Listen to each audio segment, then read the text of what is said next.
I turn around and he's right here in my face. He said, yo, you got to stop talking shit about my son. It was a moment that stopped time. LeBron James had just verbally cornered Stephen A. Smith right on the hardwood during an NBA game, and the tension went from 0 to 100 in a heartbeat.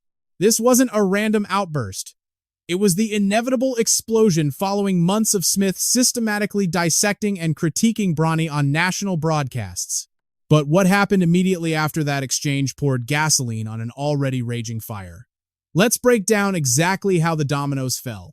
This is the anatomy of the confrontation. The date was March 6th, 2025. The Los Angeles Lakers were defending home court against the New York Knicks. Under the bright lights of Crypto.com Arena, Stephen A. Smith was holding court in the front row, flanked by power players like Endeavor CEO Ari Emanuel and comedy legend Larry David. His beloved Knicks were battling, but the real drama was brewing off the floor. The scoreboard eventually read 113 to 109 in overtime for Los Angeles, but the game became secondary in the third quarter. During a routine stoppage, the script got flipped completely. LeBron James broke formation. He didn't head to the bench. He marched straight out of the huddle with a singular purpose, beelining directly for Smith's prime seat at courtside. You gotta stop f***ing with my son. That's my son. That's my son. And I was like, what? He said, nah, that. I said, yo, let's talk later. He's like, that, nah. The entire interaction evaporated in maybe 8 to 10 seconds. LeBron turned his back, wearing a look of absolute stone, leaving Smith sitting there in silence. Smith chose not to engage further. Most of the crowd missed the live friction, but in the smartphone era, nothing stays hidden. The footage hit the cloud instantly, spreading like wildfire across the digital landscape before the game even ended. Later, Smith offered a window into the King's psyche. He explained that it wasn't just the accumulation of headlines or the months of critiques that pushed LeBron over the edge that night. It was a specific visual trigger, something visceral he witnessed while the clock was running that sparked the protective instinct. I remember during a timeout in the first quarter, seeing Bronny. And Bronny looked over at me, and he had this sad look on his face. And I'm imagining Pop saw that shit, it hit him, and he couldn't hold it, and he rolled up on it. There were no middlemen involved. He didn't dial up Rich Paul to handle the PR, and he didn't wait to arrange a sit-down behind closed doors. He didn't even wait for the final buzzer. He saw a shadow cross his son's face during a timeout, and that paternal instinct overrode professional protocol. He moved immediately. When you analyze that footage, you aren't watching a franchise superstar debating a television pundit over basketball analytics. The audience instinctively understood that. You are witnessing a father stepping in front of a bullet. He perceived a threat to his child's well-being playing out in real time, right in front of the world, and he reacted as a protector first. Smith made a calculated decision to freeze in that moment. Consider the optics.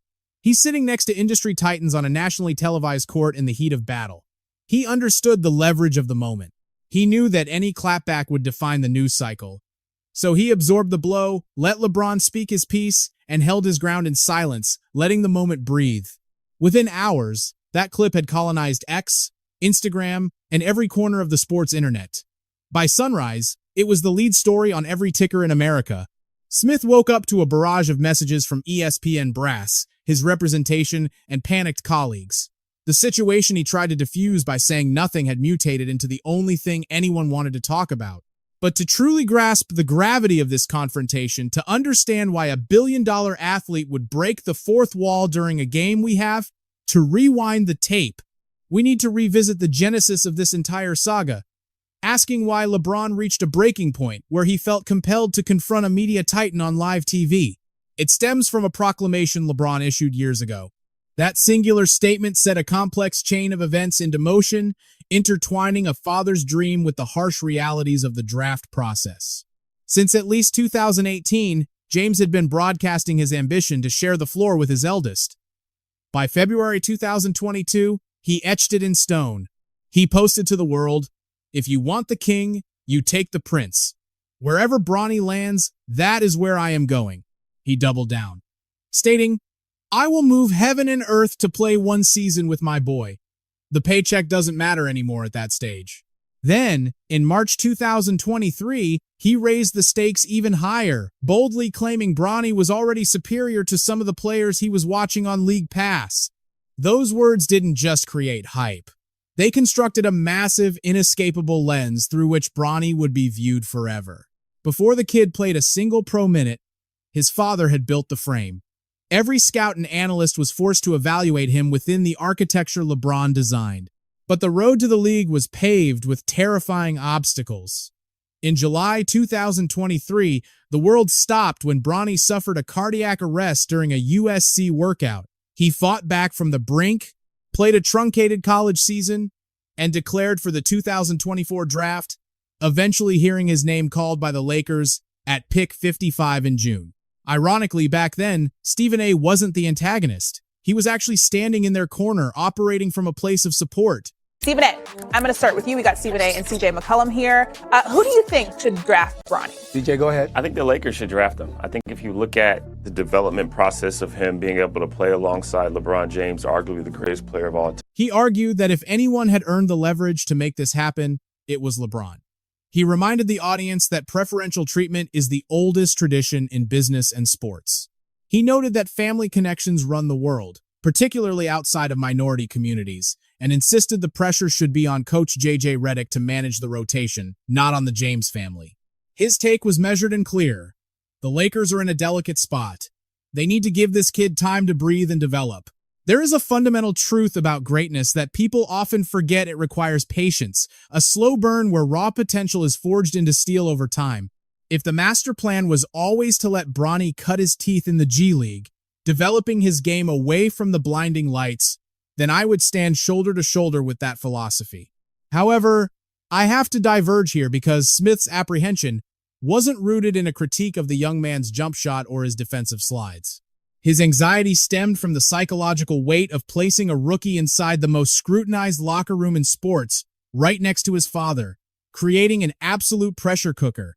If he's going to be inside that Laker locker room. And the reason why is because of the combination of other players who are going to be in the locker room, combined with the media that comes with being in Tinseltown when you're a member of the Los Angeles Lakers.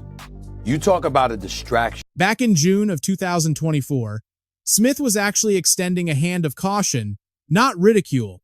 He wasn't demanding exile, but offering a protective warning. He was highlighting structural fault lines in the plan, cracks that the grinding reality of the next 6 months of the NBA calendar would mercilessly tear open. When the lights came on for opening night on October 22nd, 2024, history was indeed written as LeBron and Bronny stood together as the first father-son duo to share the hardwood. The lineage of greatness was palpable, with Ken Griffey Sr. and Jr. watching from the sidelines, passing the torch of generational dominance from the diamond to the court. It was the culmination of a vision LeBron had meticulously crafted for years, a dream that had finally solidified into a tangible, breathing reality. Yet, as Smith would eventually vocalize on national television, and as the subsequent 3 months would prove, the euphoria of the moment was destined to collide with the cold, hard truth of professional basketball. We have to look at the cold data, the passionate outbursts, and the boundaries that were transgressed. By late January 2025, the young James had suited up for 13 professional contests. In 44 total minutes of action, the struggle was evident. 4 total points, shooting just 1 for 16 from the floor, averaging a mere 0.3 of a point per game. His contributions were negligible, with 0.3 of an assist and 0.4 of a rebound, starkly contrasting his G League stints, where he looked far more comfortable posting 13 to 16 points a night. However, once he donned that Lakers gold, the chasm between the position LeBron had leveraged for his son and Bronny's actual readiness to contribute was glaringly obvious in every single box score. The tipping point arrived on January 28, 2025, during a loss to the 76ers, where Bronny was given a season-high 15 minutes and 26 seconds of exposure. The result was painful to watch: 0 for 5 shooting, scoreless, 3 turnovers, and repeatedly left on an island defensively against an elite scorer like Tyrese Maxey. The very next morning, January 29th, Stephen A. Smith took to the airwaves of First Take and unleashed a monologue that would serve as the ignition switch for the firestorm that ensued. That speech set the stage for everything, essentially predicting the inevitable conflict we witnessed unraveling just last night on March 6th. While the Lakers suffered a defeat in Philadelphia, the narrative focused on the fact that Bronny had been given significant minutes right from the first half. I maybe put him in a tough spot, flying up yesterday and, nationally televised game and Philly, all that stuff. I am pleading with LeBron James as a father. Stop this. Stop this. Yet, it was the substance following that plea that unveiled the true depth of the argument Smith was trying to articulate. We all know that Bronny James is in the NBA because of his dad. The first game of the season, opening night, the Griffeys in attendance, father-son duo playing in an NBA game for the first time. Bronny James is averaging 0.3 points, 0.3 assists, and 0.4 rebounds. You know what people are saying. You know what they're going to do to this kid. In 13 games, he has played 44 minutes. He has scored 4 points. He is shooting 1 of 16 from the field, 0 for 7 from three-point range. How are you doing him favor? He framed the entire segment as a heartfelt request from one man to another, acknowledging the intent of love but fundamentally disagreeing with the execution, though his rhetoric certainly transcended standard sports analysis. To drive the point home, he reached back into history for a brutal analogy from the world of boxing. He invoked the memory of Joe Frazier throwing his son Marvis into the ring with a prime Larry Holmes, illustrating how even the greatest champions, blinded by love, can expose their children to dangers they aren't ready to face. Wonderful father by all accounts. I'm not casting any aspersions on him. I'm saying that's your son, bro. In that digital monologue, he went even further, openly challenging Agent Rich Paul's role in this orchestration. He criticized the public narrative spun by LeBron prior to the draft and vented his frustration that his genuine concern for Bronny's well-being was being misinterpreted as hatred toward the James family legacy. I was on First Take, my day job on ESPN earlier this morning, and I spoke about this, and I felt the need to elaborate even further because a couple of people text me and pissed me off, and they know who they are. People close to LeBron James talking to me about questioning him as a father. That was the definitive boundary line established by LeBron's inner circle. When they watched that monologue from January 29th, they didn't see an analyst breaking down roster construction or front office strategy. To them, it resonated on a much deeper frequency. They heard a judgment passed down on LeBron's character, a condemnation of his stewardship as a father. For a man who has meticulously crafted a legacy defined by being present, protective, and relentlessly dedicated to his children, that kind of critique strikes a nerve that no criticism of his jump shot ever could. Smith held his ground, insisting that his analysis was strictly about the professional maneuvering, specifically the immense pressure LeBron placed on Bronny by engineering this situation. He maintained it was never about how LeBron raised his son behind closed doors. But in the heat of the moment, that nuance evaporated completely for the James camp. The narrative had already escaped the bottle. The soundbite became inescapable, flooding every timeline. And the hardest part for LeBron wasn't hearing it himself, it was watching his son absorb those words in real time. 5 weeks later, the tension finally snapped. LeBron walked across the hardwood at Crypto.com Arena to address the issue face-to-face. What followed was a complex sequence of reactions. First came empathy, then eventually open warfare. On the morning of March 7th, 2025, barely 12 hours after the incident, Stephen A. Smith took his seat on the Times First Take Time, set to dismantle exactly what had transpired. You were in the building, and we'll get to what that means for the Lakers and Knicks in just a moment. But, S.A., there was a moment in the game that we want to address. That was LeBron James coming up to me, unexpectedly, I might add, to confront me about making sure that I mind what I say about his son. Smith's initial breakdown was remarkably calculated and restrained. He refused to counterattack. Instead, he drew a philosophical line in the sand, one he believed would de-escalate the rising tension. That wasn't a basketball player confronting me. That was a parent. That was a father. And I can't sit here and be angry or feel slighted by LeBron James in any way in that regard. By all accounts, he's obviously a wonderful family man and a wonderful father. However, Smith also made sure to articulate exactly what his rebuttal would have been had this conversation taken place behind closed doors. But if we had had that conversation, I would have said to LeBron James, I never would speak negatively about your son. I was talking about you, meaning you, LeBron James. I get it. I'm not offended. I'm not insulted.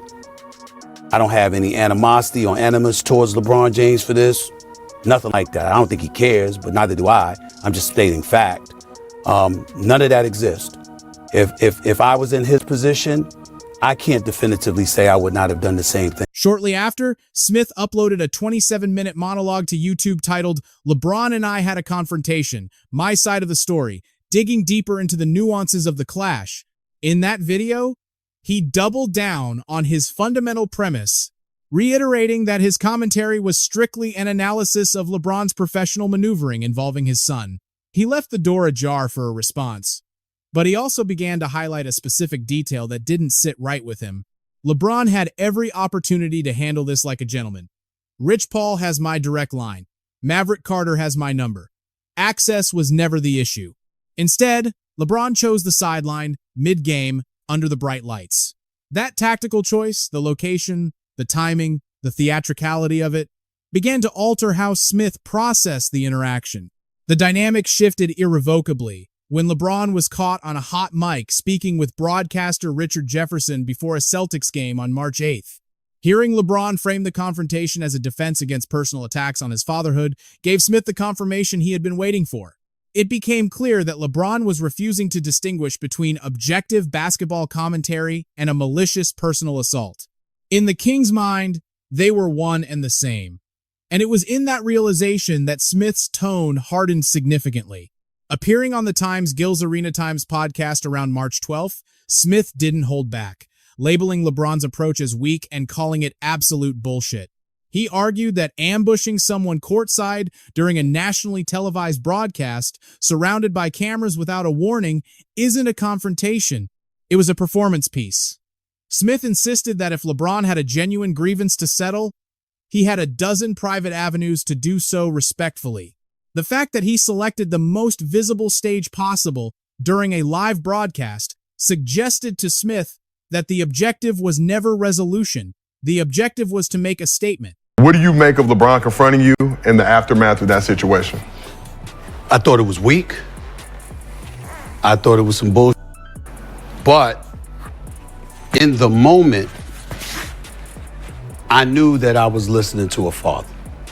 Here's what happened. The empathy Smith displayed on March 7th slowly curdled into something much more rigid and cynical over the ensuing weeks, fueled by his perception that LeBron was continuing to willfully misrepresent the content of his original analysis. When we're talking about the Lakers, that's about LeBron, not Bronny. Bronny wanted to get drafted by any NBA team. He wanted to hear his name. It was LeBron that wanted him as his teammate. What I'm saying to you is, if LeBron had rolled up on me, all he had to say, it was LeBron James himself who engineered the very storm clouds now gathering over his son's head, deliberately placing Bronny in the eye of a hurricane that never had to exist. We cannot forget that it was the king who looked into the cameras and boldly proclaimed his boy was already superior to established pros long before Bronny ever heard his name called on draft night. By openly tethering the twilight of his own legendary career to his son's destination, he ensured the spotlight would burn hotter. The media firestorm surrounding Bronny's growing pains wasn't some random tragedy that befell the James household. It was the mathematical result of specific, calculated moves LeBron executed on the world's biggest stage, consequences that were as predictable as they were heavy. When LeBron finally decided to return fire, deepening the rift, It wasn't immediate. He let the silence hang in the air for 3 long weeks, letting the tension build before addressing that courtside clash.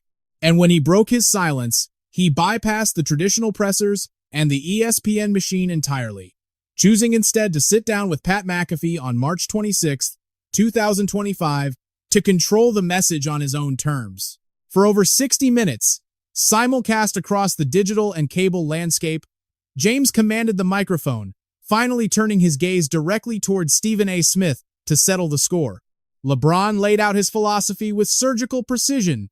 He accepts the heat that comes with the game, understanding that criticism is the price of admission for anyone laced up in the association. Never would I ever not allow people to talk about the sport, criticize players about what they do on the court. That is your job, to criticize or to, be in a position where, okay, if a guy's not performing, that is all part of the game. Where he drew the line was personal. But when you take it and you get personal with it, it's my job to not only protect my damn household, but protect the player. Smith did not merely offer a defense or push back against the narrative. He went on a full offensive campaign. He systematically took apart LeBron's version of events, brick by brick, exposing what he perceived as a calculated attempt by the king to rewrite history and alter the public record. With surgical accuracy, he pinpointed exactly where LeBron was misleading the audience, specifically the accusation that Smith had attacked the son, Bronny. In Smith's unwavering view, that entire segment from January 29th was a critique aimed squarely at the father's maneuverings, never at the young man caught in the middle. For some reason, no one ever asked him about that. Wasn't it you who said that Bronny James was better than some players in the NBA right now before he was even drafted? I'm talking about the father that shows up at Crypto.com arena. Last time I checked, Bronny James is a professional basketball player. LeBron James went on national television yesterday and lied. It all circles back to LeBron's own words, that infamous deleted tweet, the challenges to draft his son, and the bold assertions that Bronny was already outplaying league veterans. It was the orchestration of a scenario that ensured his son would walk into the league under a microscope of impossible intensity, likely before his game had matured enough to handle the weight. He said that I have no problem with you talking about the game. What did I say about Bronny James other than at the time he wasn't ready? That was it. I said nothing else. So if that's the issue, and I pointed to LeBron James and the fact that you've circumvented a meritocracy just to get your wish. Then Smith unearthed the true volatility simmering beneath this entire saga, exposing the raw nerve that defines LeBron's psyche, the greatness debate. It is no secret that Smith has refused to bend the knee, consistently ranking Michael Jordan at the summit and denying James the title of the undisputed greatest of all time. He argued with conviction that LeBron's simmering rage toward him wasn't truly about protecting his son. It was a proxy war for his own insecurity regarding that ranking. This man is in his feelings. I wonder why. Could it be because I don't believe you're the GOAT? Because I'll never believe you're the GOAT? Because I have you number 2 at all times? Then, adding a layer of intrigue that had been absent from the headlines, Smith highlighted a crucial detail regarding the timeline. The very evening LeBron chose to march over to him on the hardwood coincided perfectly with the public announcement of Smith's massive new contract extension with ESPN. The day he came up to me was the day my new contract was announced. So he knows, like everybody else, it's going to be a little while before I go away. In a standalone video bluntly titled LeBron, The Lies Keep Coming, Smith stripped away all diplomacy, repeatedly branding the icon a liar without hesitation. He even invoked the infamous Oscars incident between Will Smith and Chris Rock, drawing a line in the sand regarding physical intimidation. He vowed that if LeBron had laid a single finger on him, he would have swung back immediately, fully acknowledging he would likely lose the fight, but refusing to back down. Once again, he drew a straight line from the Bronny drama back to the core wound. LeBron's deep-seated resentment that Smith will not dethrone Jordan to crown him. In response, LeBron engaged in digital warfare, digging up an old clip of Smith boxing and posting it to Instagram with laughing emojis, a move Smith dismissed as childish. While the general consensus labeled it petty, it served a darker purpose, a clear signal that the king had no intention of burying the hatchet. Fast forward to October 2025, on Carmelo Anthony's 7 p.m. in Brooklyn, Smith reignited the flames, bringing a renewed intensity to the grudge. He didn't mince words, admitting, "I do not like his ass." Not even a little bit, revealing a bitterness that stretches back over a decade, long before Bronny was ever part of the equation. He doubled down on the suspicions surrounding that courtside ambush, questioning if it was truly just luck that it happened on contract day, right in front of fixed cameras positioned to capture the drama. Even Skip Bayless weighed in, characterizing LeBron's calculated approach as nothing short of a cowardly, premeditated ambush designed for the cameras. The reaction from the masses fractured exactly where you would expect it to, creating a divide as old as the game itself. Those who looked at the situation and saw a father instinctively shielding his blood stood firmly in LeBron's corner, defending the family bond above all else. On the other side were the purists and the critics, the ones who believed that analyzing performance is a sacred duty that should not require walking on eggshells.